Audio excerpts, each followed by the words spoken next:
Un cordial saludo, bienvenidos a este nuevo módulo de la Escuela de Educación Ambiental y Bienestar Animal.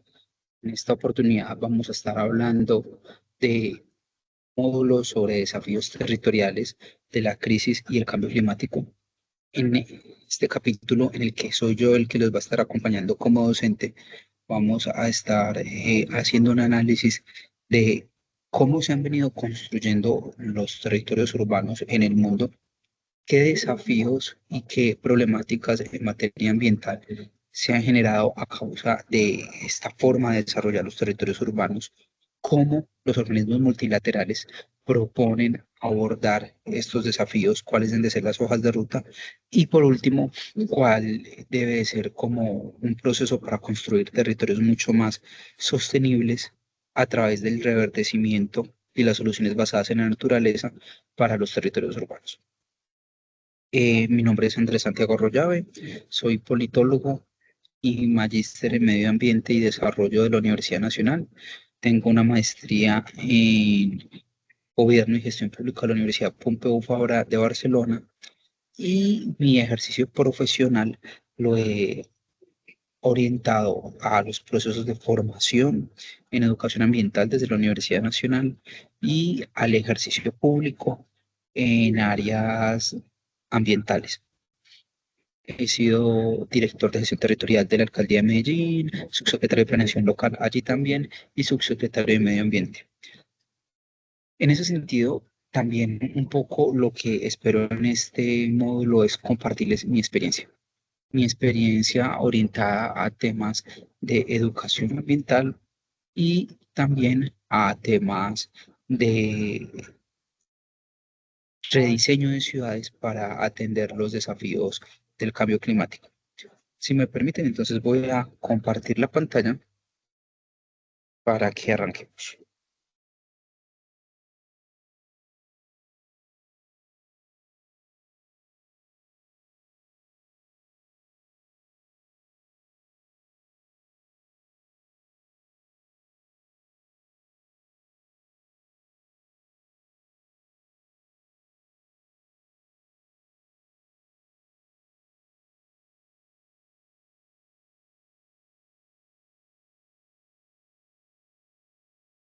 Segundo, por favor.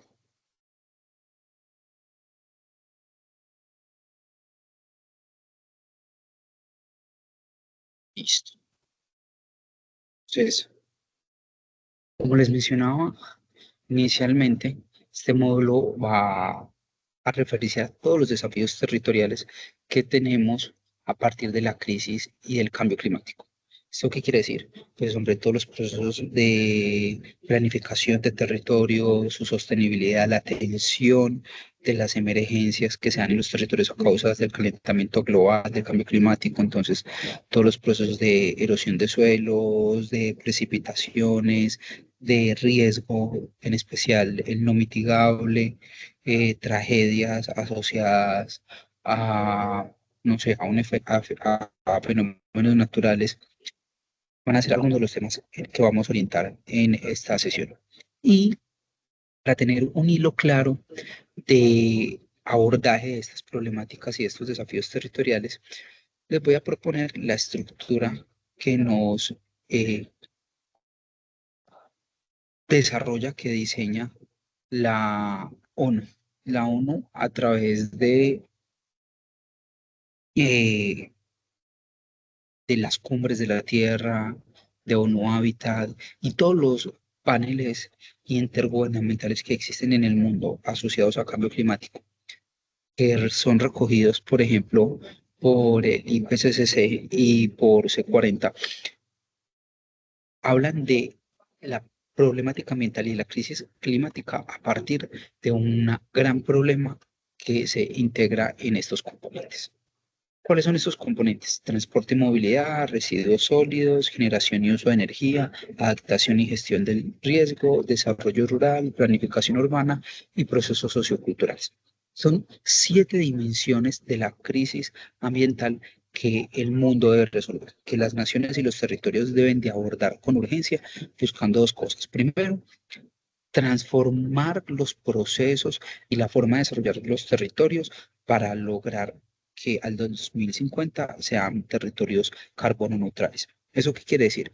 Pues hombre, que la capacidad de contaminación y de generación de gases de efecto invernadero que tengan estos territorios sea la misma, o sea, proporcional a la capacidad que estos territorios tienen para compensar esos procesos contaminantes a través de los gases de efecto invernadero. Es decir, que se genere un proceso de neutralidad dentro de la contaminación que se puede generar y la que se puede mitigar o compensar. Y por segundo lado, otro de los propósitos es hacer que estos territorios sean más sostenibles para garantizar que haya una mejor calidad de vida para sus habitantes. ¿Por qué? Porque uno de los mayores desafíos que tienen los territorios hoy y de las necesidades que hacen que estos territorios empiecen a desarrollar procesos de sostenibilidad está muy asociado a la salud. No hay en el mundo otro elemento más determinante para la salud de los habitantes de los territorios en áreas urbanas que las condiciones ambientales. Calidad del aire, calidad del ruido, calidad del recurso hídrico, calidad del suelo, son algunos de los elementos que más determinan los procesos de salud en los territorios. Eso también lo vamos a ver en el desarrollo de esta sesión. Bueno, entonces, atendiendo esta estructura que tiene eh, la forma de analizar y atender todos los desafíos en materia de cambio climático, lo que les vamos a proponer es durante la sesión que vayamos abordando cada uno de estos 7 componentes y a partir de ahí vamos analizando las problemáticas, que es lo que todos estos paneles intergubernamentales, estas organizaciones globales y muy particularmente desde la ONU, a través de todas las cumbres que desarrolla, las cumbres de la Tierra, las cumbres de contra cambio climático, las COP, pues se empiezan a abordar como alternativas de solución para cada una de estas 7 dimensiones que deben de ser resueltas con urgencia para garantizar la sostenibilidad del planeta. Partiendo de algo muy básico, que es lo que recrea la imagen del fondo, y es que como no tenemos un planeta B, pues lo que tenemos que hacer es generar de manera urgente medidas de solución a la problemática ambiental para que este planeta siga conservando las condiciones mínimas ideales donde todas las formas de vida y la forma de vida humana tengan las condiciones necesarias para seguir sobreviviendo. Es decir, ojo, que el primer paradigma que tenemos que entender en esta sesión es que la crisis climática es sobre todo una crisis de supervivencia de la especie humana. ¿Por qué? Porque el planeta no va a desaparecer, el planeta va a transformar sus condiciones de temperatura, condiciones atmosféricas, y en ese sentido, pues el planeta tendrá la capacidad de adaptarse a todo ese exceso de gases de efecto invernadero que estamos generando, a toda esa energía, pero la especie humana y otro montón de formas de vida no están seguro que puedan seguir conservando las condiciones de supervivencia. ¿Por qué? Porque si el planeta se sigue acelerando, se sigue calentando de esa forma, pues al final lo que tenemos es un riesgo gigante de que cambien esas condiciones de esos ecosistemas donde nosotros estamos y de los cuales dependemos. Las temperaturas, las calidades de los suelos, la potabilidad del agua, la calidad del aire son algunos de esos elementos que están en riesgo. Entonces, en ese sentido, esta discusión y esta problemática, más que una problemática asociada a la supervivencia del planeta, es una problemática y es una discusión de supervivencia de la especie humana y de otras formas de vida. Pero el planeta, vuelvo e insisto, seguirá existiendo. Lo que puede ponerse en riesgo, como ya ha venido ocurriendo en algunas partes del planeta, es que estén dadas las condiciones mínimas para que el hombre pueda vivir de forma libre y natural. En ese sentido, entonces, sin más preámbulos, vamos a analizar entonces cada una de estas 7 dimensiones de trabajo que nos propone el IPCC, la ONU y todos estos organismos mundiales que vienen trabajando y se han venido especializando en entender y tratar de generar soluciones para la crisis climática.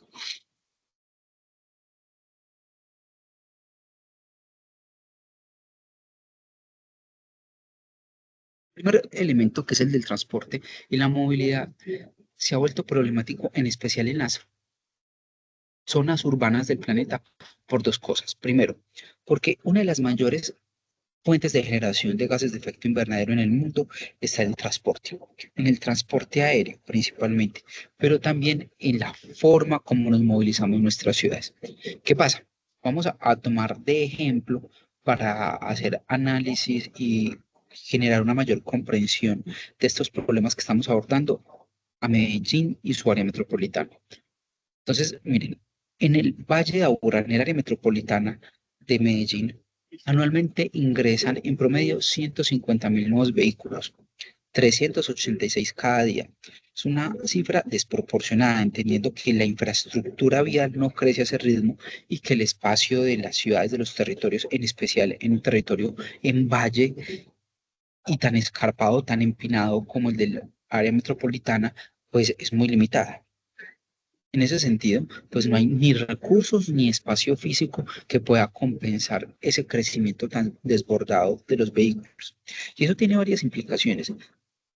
Una, y quizá la más clara, como lo vemos en la imagen, es que los tiempos de desplazamiento aumentan. O sea, la ciudad pierde competitividad, los trancones se vuelven constantes, entonces se demoran mucho más los desplazamientos, pero además en ese estado los vehículos contaminan mucho más, entonces la calidad del aire y del ruido. Ojo, y del ruido también, porque el tema del tráfico, los pitos, disparan el ruido ambiental en esas zonas donde están estas vías y al final lo que empezamos a generar es territorios que ya empiezan a tener problemáticas sociales por los tiempos de desplazamiento, por la calidad de vida y los deterioros de, de las personas que pierden tiempo en estos trancones, pero además entonces están las condiciones ambientales de deterioro por toda la contaminación auditiva y de aire que se genera y las implicaciones que esto tiene en la salud de las personas. Es decir, territorios mucho más contaminados porque el aire empieza a contaminarse, porque el ruido empieza a generar una afectación en las personas y de esta forma entonces empezamos a tener territorios muchísimo menos sostenibles. Como les decía inicialmente, entonces, en materia de transporte y movilidad hay dos grandes desafíos. El primero está asociado a la necesidad de empezar a generar transformaciones en las formas como nos movemos en los territorios urbanos. Es decir, empezar a generar las condiciones en la infraestructura para que la gente cada vez se mueva menos en vehículo privado, utilice más el sistema de transporte público, que es un sistema de transporte colectivo y que además tiene que empezar a ser mucho más verde, es decir, que sean vehículos que utilicen fuentes alternativas de energía, entiéndase, contaminan, entiéndase energía mucho menos contaminante, no sé, Euro 5, Euro 6, vehículos eléctricos, que los buses sean vehículos eléctricos, que se utilice el metro o los sistemas de metro, que se construyan sistemas multimodales, como pasa en Medellín, donde hay metro eléctrico, donde hay tranvía eléctrico, donde hay telesféricos eléctricos, y en esa línea, pues que las ciudades tengan la oportunidad de brindarle a sus habitantes que- sistemas de transporte mucho más amigables con el medio ambiente, pero también eficientes, que generen estímulos para que la gente se baje el vehículo privado. Y por otro lado, pues que los vehículos empiecen a hacer transiciones hacia fuentes menos contaminantes, es decir, pues, que pasemos de energías fósiles como el carbón, como la gasolina, que movilizan estos vehículos a energía eléctrica. Y ahí es donde hay un desafío y un pendiente muy grande también en el transporte interterritorios, es decir, el transporte, por ejemplo, aéreo, que como les comentaba al inicio de esta parte, pues es uno de los mayores generadores de gases de efecto invernadero. Recordemos que los gases de efecto invernadero son estos gases que tienen mucha energía, mucho poder calorífico, entonces aparece el metano, aparece el dióxido de carbono y todos esos gases de efecto invernadero lo que están haciendo es generándole energía al planeta, dándole mucha más como una especie de cafeína, como cuando uno toma exceso de café que uno está acelerado. Es un fenómeno, permítanme, de manera poco científica y rigurosa esta comparación, pero creo que es muy buena para ilustrar, pues eso es lo que le termina pasando al planeta, que con ese exceso de gases de efecto invernadero, lo que estamos es dándole demasiada energía y una de las consecuencias más problemáticas es que el planeta está generando procesos de calentamiento que antes se deberían de dar en siglos o en milenios y los estamos viviendo en décadas. Por eso es que cada año es más frecuente encontrar que estamos rompiendo los récords en materia de temperatura, que estamos viviendo el mes más caliente en la historia desde que hay registros, que estamos viviendo los días más calientes desde que hay registro y por ende que estamos viviendo en los años más calientes desde que hay registro. En esta misma línea del transporte y la movilidad, por ejemplo, en el área metropolitana, si quisiéramos generar una infraestructura que estuviera respondiendo de manera eficiente al crecimiento de ese parque automotor, necesitamos estar construyendo 2 kilómetros diarios de nuevas vías. Es una condición absurda. No hay recursos ni espacio que pueda atender esa demanda de crecimiento. En ese mismo sentido, para que hagamos como un zoom, miremos, por ejemplo, lo que pasó en este lapso. Del año 2005 al 2015, en el área metropolitana, el parque automotor creció de forma desbordada. Miren, automóviles pasamos de 271.000 a 546.000. Motos pasamos de 139.000 a 710.000. En una infraestructura que, como ya vimos, no creció a esa misma velocidad. Lo que creció de forma desbordada fue principalmente el vehículo privado, es decir, vehículos donde van una persona o dos. Y en ese sentido, pues aumenta el déficit de espacio vial, porque para poder transportar cada vez a más personas necesitamos más espacio y no hay ese espacio. Mientras el parque automotor de vehículos públicos de servicio público no creció a ese mismo ritmo. El de taxis pasó de 27.000 a 40.000 y el de buses casi que se sostuvo igual. De 16.000 pasó a 17.999, 18.000 prácticamente, con un condicionante que puede ayudar a complejizar la situación y es el envejecimiento de ese parque automotor. ¿Por qué? Porque los programas de chatarrización no se han podido consolidar, no hay fondos definidos para los procesos de chatarrización y en esa misma línea, pues entonces con ese parque automotor cada vez más envejecido, pues el sistema de transporte público se vuelve menos eficiente y menos satisfactorio para la ciudadanía. ¿Qué es lo ideal? ¿Qué es lo que debemos de empezar a buscar en los territorios urbanos? Pues hombre, que la pirámide de movilidad se invierta, que el vehículo privado, entiéndase carros o motos, sean el menos importante y que lo más importante sea o los sistemas alternativos de transporte o las rutas camineras y de ciclistas. ¿Por qué? Porque cuando además uno va y hace un zoom en la forma en cómo la gente se mueve en los territorios, se va a encontrar que la mayoría de desplazamientos que suelen ser cortos, no sé, de la persona de su vivienda a la tienda, a la iglesia, muchas veces son en distancias muy cortas y termina siendo más eficiente haciéndolas de manera peatonal. ¿Eso qué quiere decir? Por ejemplo, en el área metropolitana, casi el 30% de los viajes que se hacen son a pie. ¿Qué hay que hacer entonces? Empezar a fortalecer las rutas camineras, los andenes que sean accesibles, que sean cómodos, que sean seguros. Posteriormente, empezar a estimular y fortalecer la movilidad mucho más amigable ambientalmente y que además genere beneficios en materia de salud, como por ejemplo las bicicletas, las ciclovías, eh,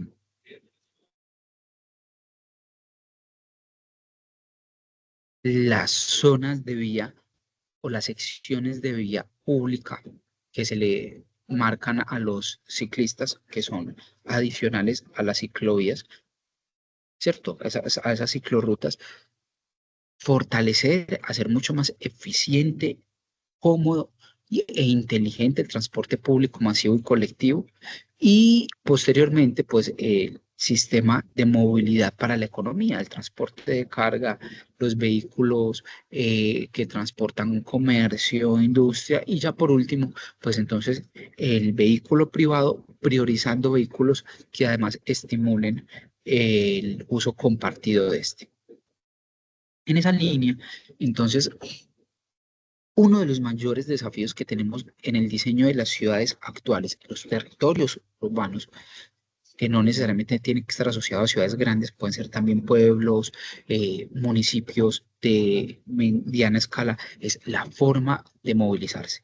El vehículo privado no puede seguir siendo la prioridad dentro de esos territorios, entendiendo además que es un falso paradigma porque la mayoría de la gente se mueve a pie. Entonces, lo que hay que hacer es crear ciudades donde se priorice la inversión, además que es una inversión más equitativa asociada a los sistemas de transporte masivo, a los sistemas de transporte más sostenibles, las bicicletas, las rutas camineras, que además generan, vuelvo a insistir, beneficios en materia de salud y que combaten un poco también el sedentarismo de las personas y que al final también terminan siendo los sistemas más eficientes de transporte. El segundo componente que nos proponen desde la ONU, desde C40, para atender la sostenibilidad de las ciudades está asociado a los residuos. Resulta que en los modelos tradicionales de economía, donde la economía es lineal, ¿esto qué quiere decir? Pues nosotros extraemos materias primas para generar unos productos que se diseñan pensando que cuando la gente los consuma ya se puedan desechar, es decir, vamos y producimos y pensamos todo en la economía de forma tal que la gente lo utilice por temas de dinamismo económico, de estimular el crecimiento económico, que la mayoría de las cosas tenga la menor vida útil posible, es decir, que las cosas no duren para toda la vida. Y al final, pues generamos un problema gigante con el desecho y es, ¿qué hacemos con todo eso que estamos consumiendo tan rápido? Pues lo botamos. En esa lógica lineal de la economía hemos generado uno de los mayores problemas ambientales del mundo y es los residuos sólidos. ¿Por qué? Porque la naturaleza, frente a todo lo que produce y a todo lo que genera, tiene la capacidad de que sea biodegradable. Es decir, la naturaleza, de manera natural, valga la redundancia, no genera basura. El concepto de basura es una invención del humano y obedece a la modificación de materias primas que generan productos que el hombre consume y que luego de su consumo básicamente desecha. Ese concepto, que es una creación del hombre, ha generado un problema gigante porque con todos esos residuos hemos tenido que generar sitios de rellenos donde se hace una disposición de esos residuos y son grandes pasivos ambientales. Independiente de cómo se manejen, son grandes pasivos ambientales. ¿Qué pasa con esos pasivos ambientales? Que son los mayores generadores de dos de los principales gases de efecto invernadero del mundo, metano y dióxido de carbono. Según las estimaciones de la ONU, la tercera fuente de generación de gases de efecto invernadero en el mundo son los residuos, son los rellenos. ¿Por qué? Pues porque piense a través de las figuras de botaderos de basura, de sitios de disposición controlada o los rellenos sanitarios, pues lo que estamos haciendo es disponiendo residuos, muchos de ellos, la gran mayoría, que podrían seguir siendo transformados, aprovechados, por ejemplo, los residuos orgánicos, y que de esa forma no tendríamos este gran pasivo ambiental. Además, cuando se mira desde las lógicas de la rentabilidad, pues el problema es mucho más grande. ¿Por qué? Porque generar disposiciones y acondicionamientos para estos rellenos sanitarios es muy costoso. O sea, un ejemplo puede ser lo que estamos viendo en el área metropolitana. En Antioquia, cerca de 40 municipios hacen disposición de sus rellenos en el relleno sanitario de la Pradera. Ese relleno sanitario ya está a tope, por lo cual se ha tenido que diseñar y construir un nuevo vaso. Ese nuevo vaso tiene un costo cercano a los 700.000 millones de pesos. Es decir, tenemos que poner 700.000 millones de pesos, más de medio millón de pesos, medio billón, que va a servir para disponer residuos. Según el PEGIRS metropolitano, entre el 60 y el 65% de los residuos que generamos son orgánicos. Los residuos orgánicos son muy fácilmente transformables y con esos residuos orgánicos lo que se puede hacer es compost. El compost es uno de los principales nutrientes o de los principales abonos para el suelo. Es decir, tenemos que disponer más de medio billón para enterrar un residuo que debería de ser materia prima para el campo, pero no lo estamos utilizando porque además lo estamos contaminando con otros residuos que no están siendo bien separados y estamos renunciando a un potencial económico gigante. Es decir, estamos enterrando plata para enterrar más plata en una lógica en la que lo único que estamos creando es un gran pasivo ambiental que se vuelve uno de los mayores contaminantes del planeta. Para cambiar ese modelo y realmente crear un modelo mucho más sostenible, responsable y sensato, aparece la economía circular. La economía circular es un modelo económico que viene creciendo desde los 80, desde los 90, y lo que busca es revertir los grandes daños de ese modelo de producción y de economía lineal. ¿Cómo? Pues hombre, desde el momento del diseño, empezar a generar productos y modelos económicos que no sean tan contaminantes, que utilicen productos que se puedan transformar, que se puedan aprovechar de manera casi que ilimitada y de esa forma entonces empecemos a eliminar uno de esos grandes problemas que hemos creado en el modelo económico actual, que son los residuos, que son las basuras. Entonces, en esa lógica, desde el mismo diseño de las cosas que utilizamos, desde los mismos materiales, desde las mismas materias primas que utilizamos, pues empezar a generar transformaciones para que todo lo que produzcamos, lo que consumamos, pues no tenga que ser dispuesto eh, y no se pueda aprovechar y transformar. Las botellas de las gaseosas, los pitillos, muchos de los materiales que utilizamos en el día a día, utilizar elementos reciclados, son una constante dentro de este modelo. En esta escuela hemos diseñado uno de los módulos orientados a temas de economía y territorios circulares, donde con mayor profundidad van a entender este desafío. Pero en esta parte, con que quisiera dejarlos, que me parece muy importante el mensaje, es la principal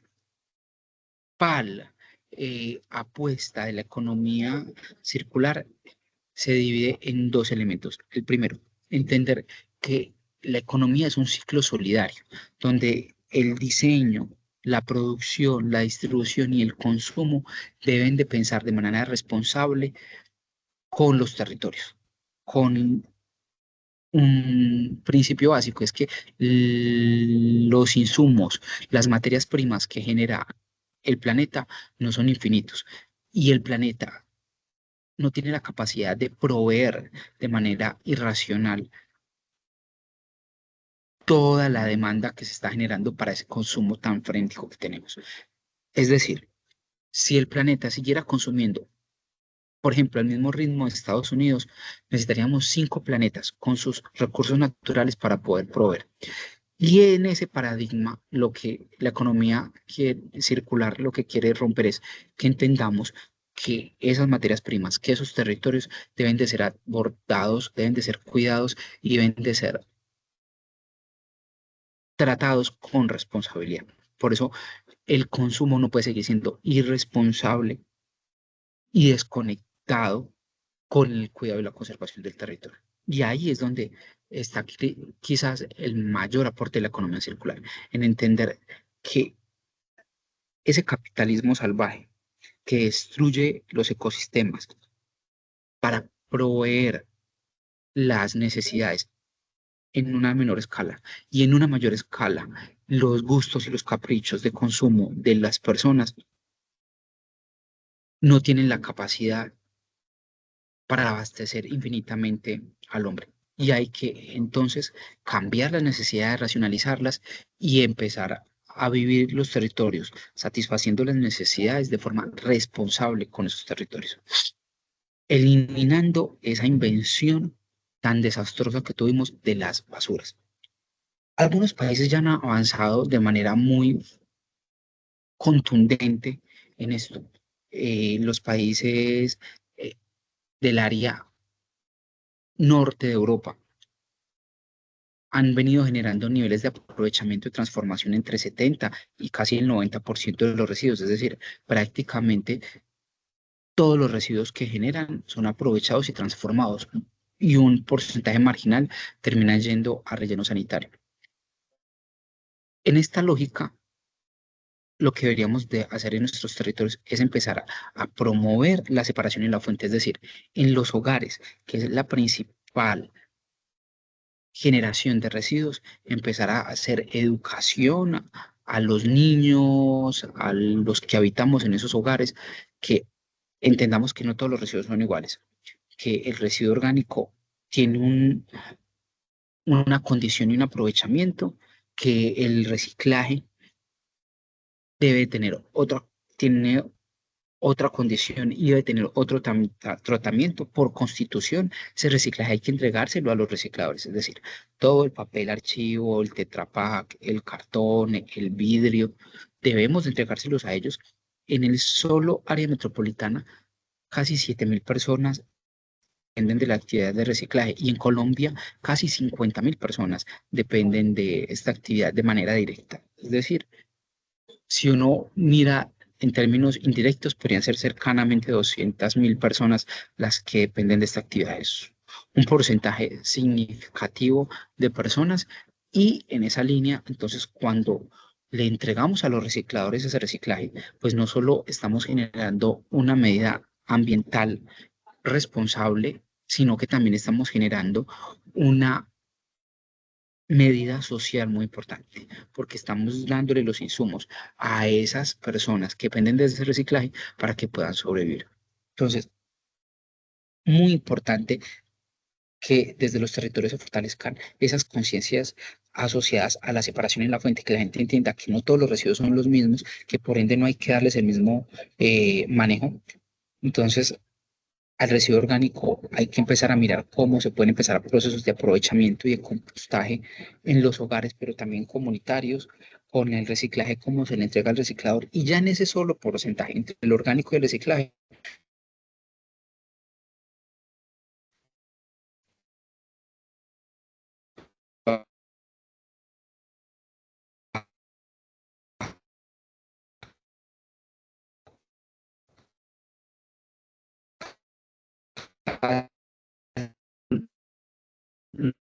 los residuos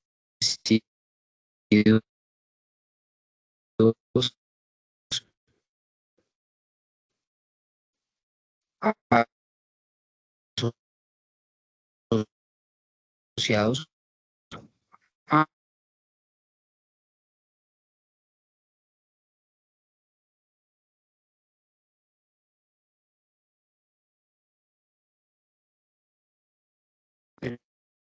permítanme un segundo, por favor.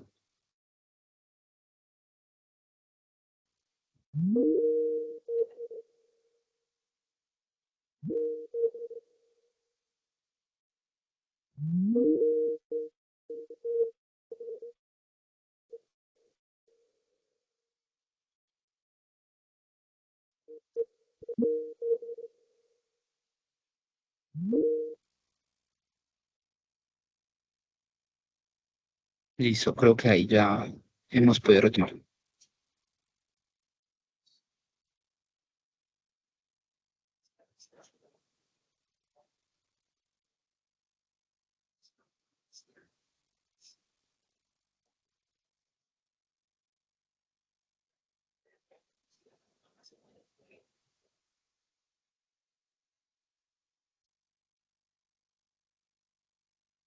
Entonces, como les venía contando, imagínense entre el aprovechamiento y la separación en la fuente en los hogares. Del residuo orgánico y los reciclajes ya van cerca del 75% de los residuos. Imagínense no tener que disponer esos residuos en los territorios y estar generando economía para la cantidad de empresas y de negocios verdes que pueden generarse a través del aprovechamiento y la transformación de los residuos reciclables y de los residuos orgánicos. Adicional a todas esas bondades, sumarle que estaríamos generando un nutriente y un abono muy importante para nuestros territorios asociados a ese compost. Lo que resulta es increíble que todavía no lo hagamos.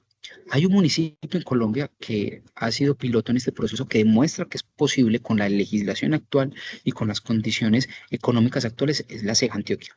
La ceja Antioquia tiene un nivel de aprovechamiento de sus residuos cercanos al 70%, son niveles similares a los de los países más avanzados, a los europeos. Muestra este proceso soportado en la cultura ciudadana y en las rutas selectivas de recolección que es perfectamente viable hacerlo en el país. Solo hace falta un proceso de compromiso y voluntad política y responsabilidad ciudadana. El tercer elemento que la ONU propone como una de las hojas de ruta a atender para resolver todos los desafíos en materia de crisis climática está asociado a la transición energética. ¿Cómo hacemos para promover los procesos de transición en las fuentes de generación energética para ir dejando atrás las energías fósiles, el gas, el carbón, el diésel y empezar a fortalecer las fuentes de generación energética limpias? La energía hidráulica en una menor medida, en una mayor medida la energía solar, la energía eólica e incluso la energía nuclear, o procesos mucho más novedosos como el hidrógeno verde. Resulta que Colombia a nivel latinoamericano es un país modelo en materia de generación de energía. Después del apagón de los 90, Colombia generó una transformación institucional y normativa que le permitieron hoy ser un modelo referente a nivel latinoamericano en fuentes de generación de energía. Colombia uno podría decir que es un país donde la generación energética es relativamente verde. Cerca del 70% de la energía que generamos en el país viene asociada a procesos de energía hidráulica, a pequeñas PCH o a centrales hidroeléctricas. Unos porcentajes inferiores y que muchas veces sirven es de soporte y de abastecimiento secundario a las fuentes de energía, están asociadas a temas térmicos, de carbón, de gas o plantas de diésel. Pero en el país, en los últimos periodos de gobierno, se ha venido fortaleciendo mucho el desarrollo de granjas eólicas, de paneles solares que ayuden a potenciar mucho más este proceso de energía verde. En esta línea, Colombia yo creo que tiene grandes avances y grandes pilotos que pueden seguir siendo a nivel latinoamericano un referente. ¿Cuál es el mayor desafío que tenemos hoy? Las condiciones jurídicas asociadas a los temas políticos. Desafortunadamente, el gobierno actual ha sido un gobierno que ha abordado mucho este tema desde lo discursivo, pero desde lo jurídico y desde lo financiero ha dado muy pocas garantías y ha generado mucha incertidumbre en un sector donde la mayoría de recursos provienen de inversión extranjera. Esto ha generado que la mayoría de sus procesos de energía eólica y de energía solar se suspendan. A este problema se ha sumado la agudización del control territorial en algunos territorios donde estos proyectos se están desarrollando, en el norte del país principalmente, y eso ha hecho que esos procesos de transición energética no sigan creciendo tan rápido como se estaba dando en años anteriores. Pero en términos generales, Colombia tiene un sistema de generación energética ejemplar que no puede contaminarse por lo político, porque si no, entonces podría empezar a generar áreas de crisis que el país hace muchos años no tiene y que sería sin duda desafortunado y que generaría grandes inconvenientes para la ciudadanía. En materia territorial, ¿qué procesos se vuelven muy importante mapear y rastrear? Muchas de las empresas de generación energética, ETB, EPM, son algún Son algunas de las empresas que vienen promoviendo.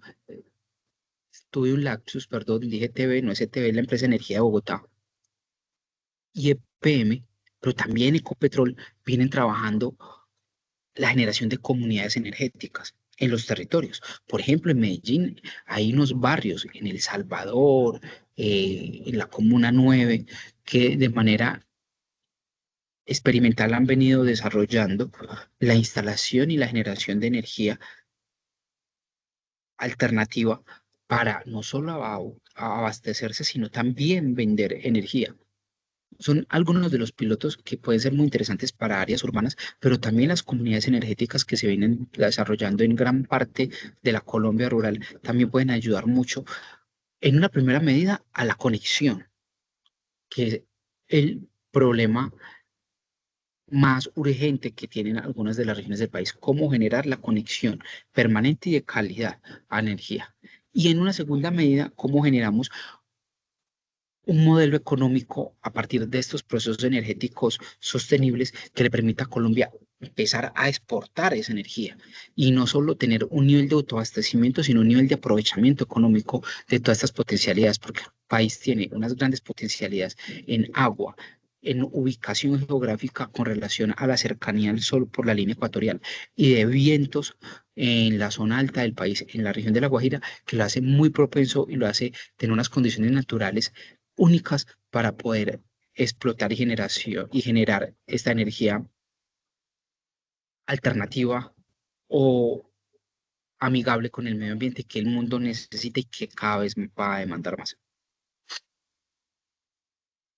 Otra de las líneas que hay que seguir trabajando con mucha fuerza y que en Colombia tiene una especial particularidad es el desarrollo rural sostenible. Y aquí aparecen varios desafíos. O sea, Colombia es un país que durante muchos años tuvo sus mayores problemáticas ambientales asociadas a la ruralidad. La expansión de la frontera agropecuaria, es decir, agrícola y pecuaria, de manera ilegal, en especial en sus zonas de bosque, de selva, de ecosistemas estratégicos, ha sido uno de los mayores dolores de cabeza. La deforestación del Chocó biogeográfico, que es la segunda región más biodiversa del mundo, que va desde Tumaco hasta Chocó. La Amazonía, que es el pulmón del mundo, que también ha venido estando deforestado por estas causas, generan una problemática gigante que, ojo, no solo está asociada a la expansión de la frontera agropecuaria, también la minería ilegal que se genera en el país. Ahí hay un problema gigante porque es una minería extractiva que destruye territorios, que contamina las fuentes hídricas con mercurio, con cianuro, también contamina los suelos, destruye esos suelos, no compensa. Ha sido otro de los grandes problemas. Y ojo, ahí ahí es muy importante hacer una claridad, porque una cosa es la minería y otra cosa es la minería ilegal. En Colombia, tradicionalmente esa diferencia no se ha hecho y eso ha generado la estigmatización de un sector que tiene un impacto ambiental en los territorios, pero que no es tan contaminante como la minería ilegal. Resulta que en Colombia cerca del 50% de la minería que se hace es ilegal. Y en Antioquia esa cifra puede subir hasta el 80%. Es una cosa escandalosa. Porque entonces en ese sentido es importante diferenciar la minería legal de la ilegal? Porque la minería ilegal es un problema de dos dimensiones, de una dimensión de seguridad y de control territorial y por otro lado ambiental. Y es muy importante diferenciarlas porque si no se diferencian, pues el minero ilegal queda bajo una capa de protección que es la minería, que no debe ser así, porque muchas veces ese minero ilegal es un actor ilegal, también asociado al narcotráfico y a la criminalidad en los territorios. Entonces, otro de esos grandes problemas que tiene esa ruralidad colombiana está asociada a esa minería, pero tampoco es el único problema. Entonces, adicional a esa expansión de la frontera agropecuaria ilegal, de esa minería ilegal, también está la extracción de maderera ilegal y la apropiación de territorios a través de posesión. Entonces, áreas de baldío, de parques nacionales, de ecosistemas estratégicos, que la gente busca apropiarse de ellos a través de la quema masiva de esos territorios. Entonces, esos son los mayores problemas de la ruralidad, pero no son los únicos. Cuando uno ya va y mira la producción agropecuaria del país, empieza a encontrar otras problemáticas. El uso de los suelos, el deterioro con químicos, con prácticas poco tecnológicas y poco sostenibles para el desarrollo agrícola, el alto consumo de agua o de recurso hídrico para los procesos agrícolas, procesos poco tecnificados y por ende que derrochan en grandes porcentajes agua, que desvían cauces, que generan desabastecimiento hídrico en otros territorios y el deterioro de los suelos. Cada una de estas problemáticas obligan a que se repiense los procesos de desarrollo rural.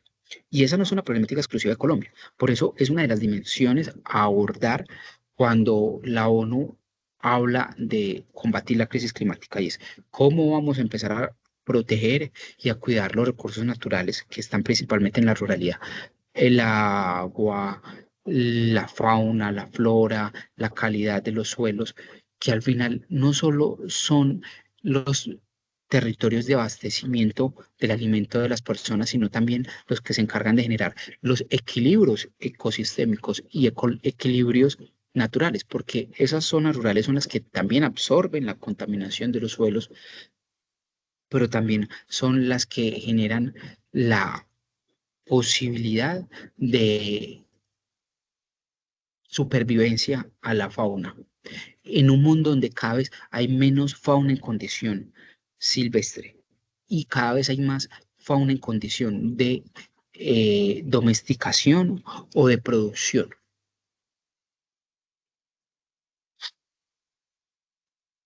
Ya para ir cerrando, aparecen otros dos elementos muy importantes al momento de empezar a atender la crisis climática y hablar de la sostenibilidad de los territorios. Y es cómo en el diseño y en el desarrollo de las zonas urbanas vamos generando procesos de adaptación y de gestión del riesgo, entendiendo que cada vez se va agudizando más los procesos de precipitaciones y de lluvias en los territorios, que los procesos de sequía también van a ser más intensos, que los temblores y los movimientos de masa van a ser más fuertes, pues ¿cómo vamos a hacer para garantizar que esos territorios tengan la capacidad de adaptarse y de gestionar esos riesgos? En Medellín, las autoridades de riesgo, por ejemplo, varias veces han sido enfáticas en decir que por la forma de autoconstruir nuestros territorios, si hay un temblor con un epicentro cercano y medio superficial, se podría caer hasta el 70% del territorio que tenemos. Es una cifra crítica y sin duda sería una situación bastante compleja y problemática. En ese sentido, entendiendo esa vulnerabilidad de las ciudades a el agudizamiento de estos procesos asociados al cambio climático, pues es necesario generar estrategias que parten de la formación, de la apropiación de los ciudadanos de sus territorios, que entiendan cuáles son los riesgos asociados a los territorios que habitan, cómo deben de contener y controlar esos riesgos y cómo actuar en caso de que se generen ciertas emergencias. En ese sentido, las ciudades han tenido que ir diseñando planes de acción climática asociada a la gestión del riesgo. En el área metropolitana existe uno diseñado por el área metropolitana de Medellín, hay otro, pero es muy importante que los grupos ciudadanos puedan empezar a formarse y a entender cuáles son los riesgos de los territorios en los que viven. Si vivo cerca a un retiro de quebrada, una quebrada, un río, ¿qué debo de saber? Si vivo en una zona muy empinada, ¿qué debo de hacer? Si al lado de mi casa hay un talud, ¿cómo lo debo de gestionar? Si donde vivo hay muchísimos temblores, ¿cómo debo de identificar las rutas seguras en caso de estar dentro del lugar en donde me debo de ubicar? ¿Qué fuentes de abastecimiento debo de tener siempre recogidas y ubicadas de manera estratégica? Ahí hay un desafío muy grande y ese desafío muy grande está muy orientado a este segundo punto y es cómo hacemos para generar ciudades que sean sostenibles.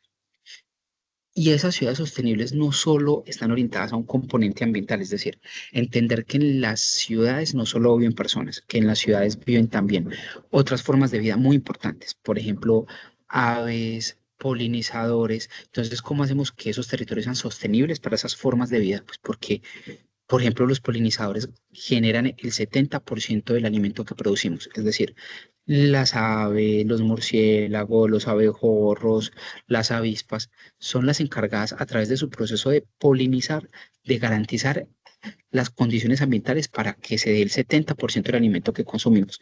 Si esos polinizadores desaparecen, pues vamos a empezar a experimentar muy rápidamente procesos de sequía, de erosión de suelos y de hambrunas, que van a hacer que haya muchos territorios en el mundo que no puedan ser habitables por el humano y que empiecen a darse procesos masivos de extinción, no solo de personas, sino de otras formas de vida. Entonces, entendiendo que en estos territorios viven también esos polinizadores, ¿cómo garantizamos la sostenibilidad para que las ciudades ellos puedan vivir, esas aves puedan vivir, esos marsupiales y esos roedores puedan vivir, porque son muy importantes para viabilizar y garantizar la sostenibilidad de los territorios, pero también esa sostenibilidad tiene que estar muy orientada a otras condiciones económicas y condiciones de salud.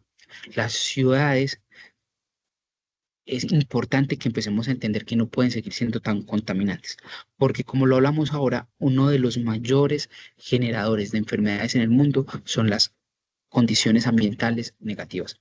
Cuando hay un aire de mala calidad, cuando las ciudades son ruidosas, cuando las aguas y los suelos están contaminados, no hay forma de garantizar una calidad de vida óptima para los habitantes de esos territorios. Miren, según la OMS, en las zonas urbanas, la principal fuente de consulta está asociada al ruido.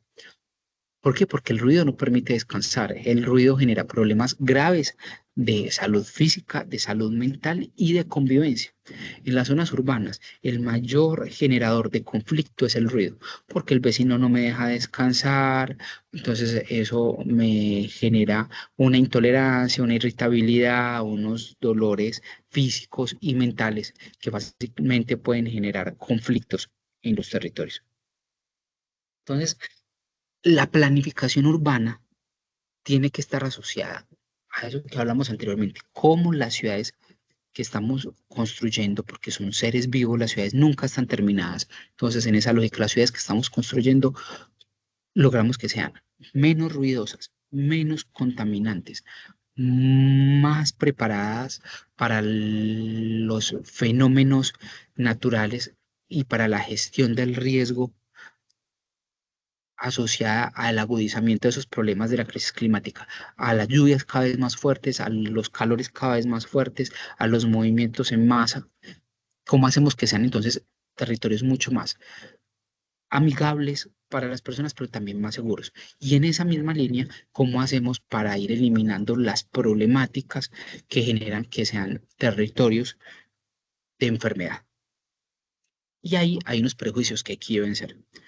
Creer que todas las ciudades tienen que moverse principalmente a través del vehículo privado y que la congestión se resuelve con amplias vías, con vías rápidas y construyendo más y más vías, es uno de los paradigmas que hay que romper rápidamente.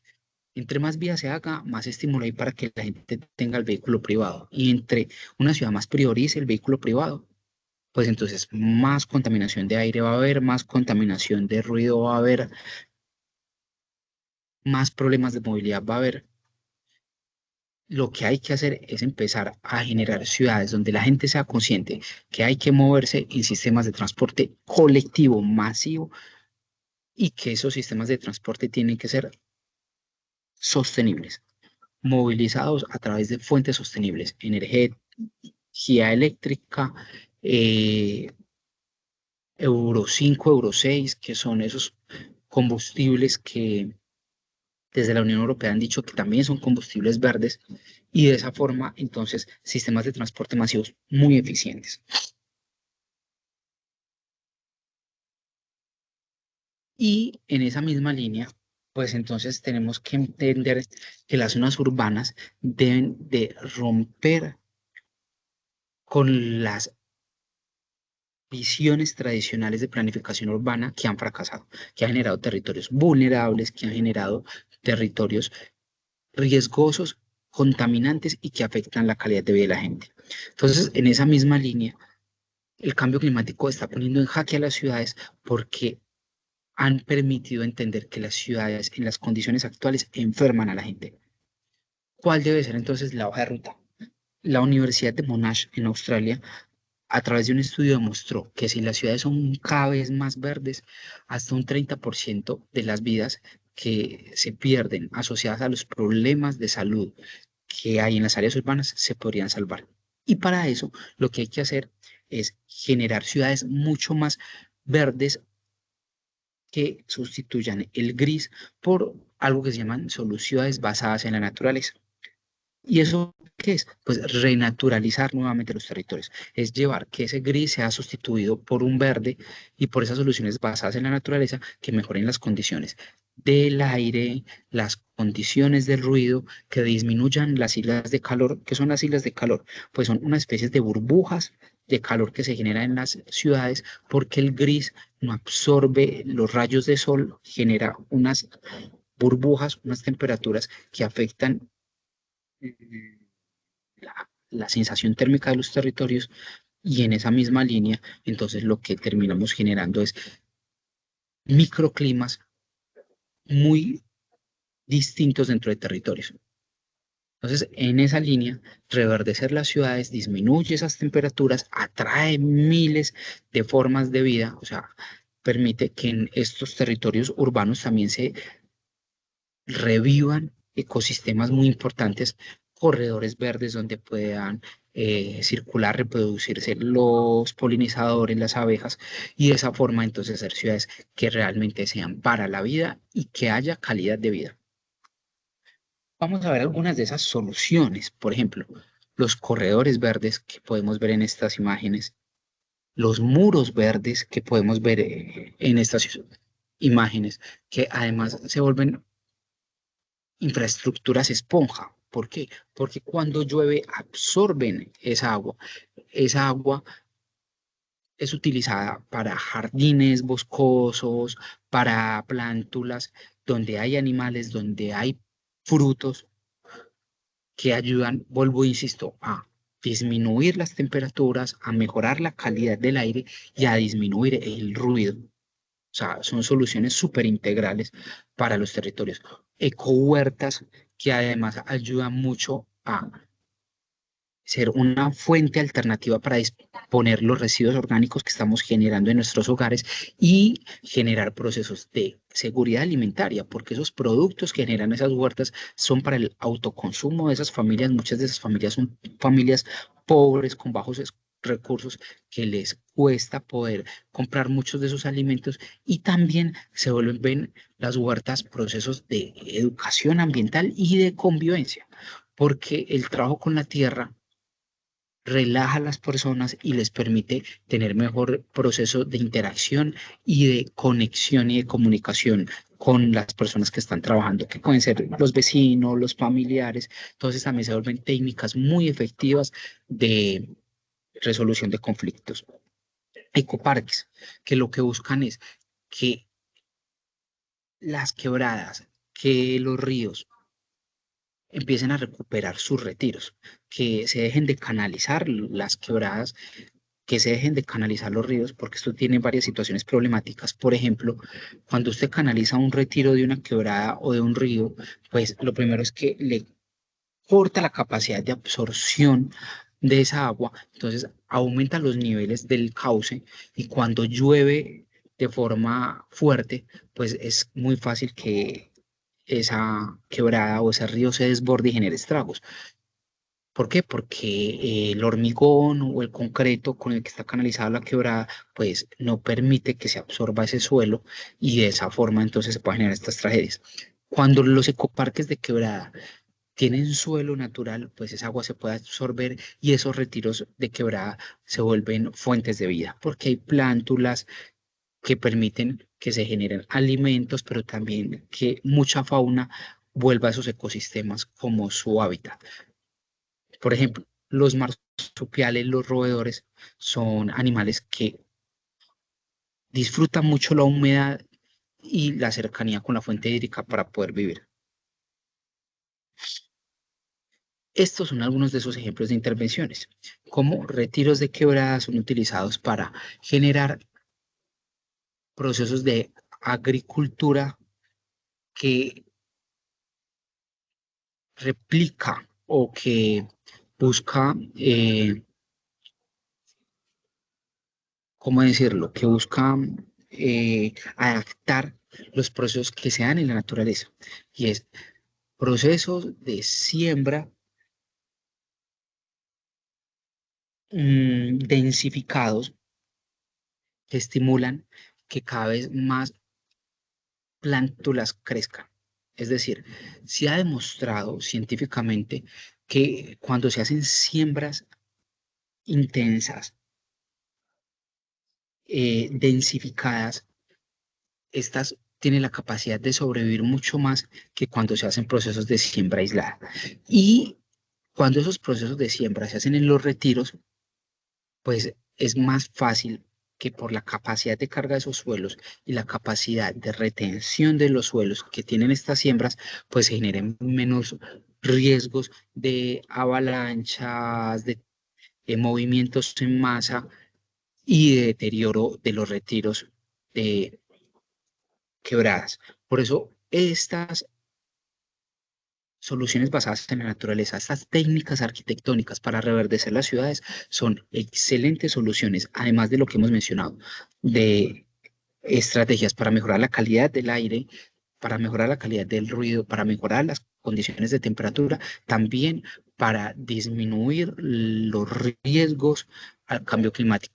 ¿Por qué? Por los fenómenos de islas de calor, por los fenómenos de eh, procesos de movimientos en masa, de erosión de suelos, porque estas siembras generan unas condiciones óptimas del suelo y permiten que cuando hayan procesos intensos de lluvia, pues no se generen movimientos en masa, que la carga de sedimentos que el agua se lleva no sea tan alta. Otras alternativas son, como ya las habíamos mencionado, los muros verdes, los jardines verticales, las huertas, que ayudan adicional a todos los beneficios que ya habíamos mencionado, de aire, de ruido, de temperatura, también a generar procesos de seguridad alimentaria, que la gente pueda entender que en las ciudades, las mismas ciudades también generan alimentos, que los árboles sean frutales, que los suelos, que son suelos con condiciones óptimas para la siembra, pues también generen alimento y de esta forma ir generando territorios sostenibles ambiental y socialmente. Al final, entonces, una ecociudad que es el punto de llegada que nos propone la ONU y todas estas organizaciones multilaterales con la atención de esas 7 líneas de trabajo, debe atender esto. Territorios donde los ciudadanos sean conscientes de sus prácticas de producción y de consumo, buscando habitar responsablemente los territorios, entendiendo además, vuelvo, insisto, que las ciudades no son solo territorios para las personas, sino que son ecosistemas donde hay muchas formas de vida y que hay que cuidarlos y conservarlos. Hogares que sean territorios de sostenibilidad, donde la separación en la fuente, la economía circular, el consumo responsable, primen industrias que estén y economías alineadas con esos propósitos de sostenibilidad que generen productos y procesos que sean conscientes y sostenibles y que al final nos generen territorios viables, desde el aire, desde la forma como nos movemos, desde el ruido, y que al final entonces las ciudades sean fuentes de vida y no fuentes de enfermedad. Hay hay una cifra que quise traer ya para cerrar esta sesión y es de la encuesta mundial de valores. Miren, en la encuesta mundial de valores le preguntan a la gente qué se debería priorizar en un territorio, si resolver los problemas ambientales o el crecimiento económico. Y Colombia dentro de los países de la OCDE, fue el que más priorizó darle protección al medio ambiente por encima incluso del crecimiento económico. ¿Eso qué quiere decir? Que cada vez tenemos sociedades mucho más conscientes de los problemas ambientales, de la gravedad de los problemas ambientales y más conscientes de que al tema se le debe dar prioridad. ¿Qué pasa? Que desafortunadamente esos niveles de conciencia todavía no los tienen nuestros gobernantes y nuestros políticos. En esa línea, nosotros como personas apasionadas por estos temas, activistas por estos temas, debemos de empezar procesos de evangelización y procesos de exigencia, evangelización hacia nuestros entornos familiares, vecinos, círculos cercanos, para darles las razones y los argumentos de por qué hay que seguir trabajando los temas ambientales, por qué nuestros territorios tienen que ser mucho más sostenibles. Y esa sostenibilidad no solo está asociada a la economía, sino también al diseño de nuestros territorios, al cuidado y a la protección de todas las formas de vida, para que estos territorios que habitamos sean territorios de vida y no de contaminación e inviables y para exigir desde la sociedad civil a nuestros gobernantes que prioricen el tema desde las agendas públicas, desde los presupuestos y no solo en periodos de elecciones con una fotico. Ya para concluir, entonces, ¿qué debemos de empezar a entender y cuáles son los paradigmas que debemos de empezar a romper? El primero es que la conservación y el desarrollo van de la mano. No es conservación versus desarrollo, es decir, desarrollar, modernizar los territorios no es un antagonista de la conservación. Perfectamente las ciudades pueden ser territorios de conservación y de desarrollo. ¿Y dónde está el punto de equilibrio dentro de esos dos temas? La renaturalización, el reverdecimiento de los territorios. Ese es el reto. El camino es democratizar los conocimientos, es decir, tenemos que todos los conocimientos que tenemos en materia ambiental, transmitirlos, no solo quedarnos con ellos, ser evangelizadores de la problemática ambiental, de por qué es urgente abordar el tema y de cómo hacerlo, con los familiares, con los vecinos, con los entornos cercanos, no ser actores pasivos de la problemática ambiental. Tenemos que volvernos evangelizadores, que le expliquemos a la gente cómo hacer parte de la solución y no del problema ambiental. Las generaciones jóvenes cada vez son más conscientes de los temas ambientales, pero todos tenemos que cambiar y transformar nuestros hábitos y estilos de vida. No consumir de forma desenfrenada, ser más racionales frente a lo que compramos, hacer una disposición adecuada de los residuos, entender que lo que utilizamos puede tener segundas oportunidades a través de la transformación, del aprovechamiento, ser muy conscientes de los residuos que generamos y hacer separación en la fuente, movilizarnos de forma responsable, intentar cada vez utilizar más el transporte público y entender nuevamente que en nuestros territorios no solo viven personas, sino miles de formas de vida y hay que empezar a cuidar y a conservar esos otros animales que habitan nuestros territorios. Al final, lo que tenemos que hacer es educar y reaprender a habitar el planeta, a convivir con todas las formas de vida y a cuidar esos espacios que habitamos. Cada vez hay más conciencia de las personas. La encuesta que mostraba en la imagen anterior lo demuestra, pero hay que acelerar el proceso, porque aunque somos muy conscientes, no estamos haciendo los cambios a la velocidad que necesitamos. Y para eso hay que entender algo muy importante, y es que no es responsabilidad exclusiva del Estado, de los gobernantes o de los científicos o de los activistas ambientales. No. El cambio está en cada uno. Cada uno de nosotros es fundamental para lograr resolver la crisis climática. No desperdiciando el agua, cerrando el grifo cuando me baño, no bañarme por mucho tiempo cuando lo lavo los platos, el lavado del carro, cuidar el agua en ese sentido, desconectar los aparatos electrónicos cuando no los estoy utilizando, apagar la luz cuando no la necesito, no comprar ropa de manera desenfrenada o en general no hacer compras de forma desenfrenada. Y al final nos damos cuenta incluso que cuidar el planeta también es hasta una muy buena solución económica, también termina cuidando el bolsillo. Y al final, polvo, insisto, es entender que el problema ambiental nos afecta a todos y por eso todos tenemos que ser parte de la solución. Y también romper la pasividad y empezar a evangelizar con nuestros entornos. De esta forma concluyo esta sesión sobre territorios sostenibles y cómo entender la crisis climática que tenemos. Espero que esta sesión haya sido de su agrado, de su comprensión y que estos conocimientos que hemos abordado acá les resulten útiles para sus procesos ambientales y animalistas. Recuerden, por favor, participar en la pregunta del foro que dinamizará la conversación en torno a estos temas y el quiz. Espero que estén muy bien y que esta sesión haya sido de su agrado.